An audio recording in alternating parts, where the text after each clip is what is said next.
All right, so I'm here with Porum Panthers head coach Larry Childers. So you guys got the win tonight over Gans, 52-6. What was some of the momentum and preparation coming into this game? Well, basically, we wanted to get back to good fundamentals. We wanted our offensive line to control the defensive line that they brought. They're real good with their four-man front. We run a 4-1, and they're very active up there in the trenches and at the two techniques. And we knew if we could control the two techniques and keep them out of our backfield, that we'd have a good chance to move football tonight. So I would say a lot of our efforts are good efforts went because the offensive line was able to do a good job and open up a lot of seams and gaps for us to run through.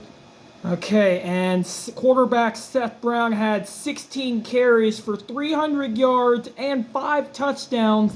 That has to be a record for Brown. What was the reaction to that? Well, it's a team goal. It takes everybody doing their job in order for that to happen. So Seth had a good night carrying the football with 16 carries over 300 yards, 5 TDs. And that is cumulative because the offensive line did a great job opening up the holes that for him to run through, and they were able to sustain their blocks.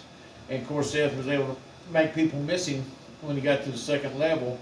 And with his speed, he was able to get away from them and made a lot of good things happen tonight. And he did a lot of well for himself. He did a great job.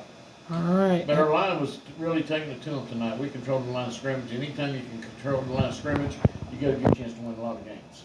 All right, and what will be the preparation going into y'all's Thursday night game next week against Cave Springs, especially given it's a short week? Staying focused, staying healthy.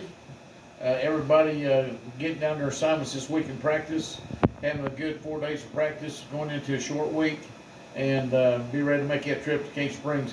Going to Cave Springs is always a little bit tricky because it's down there in the mountains, and you don't get any phone reception. So it's kind of an isolated place, but we'll be ready to play, and our kids coming off a win tonight that'll build a lot of character going into next week and a lot of momentum. All right, folks, I was Porum Panthers head coach Larry Childers. Thank you very much.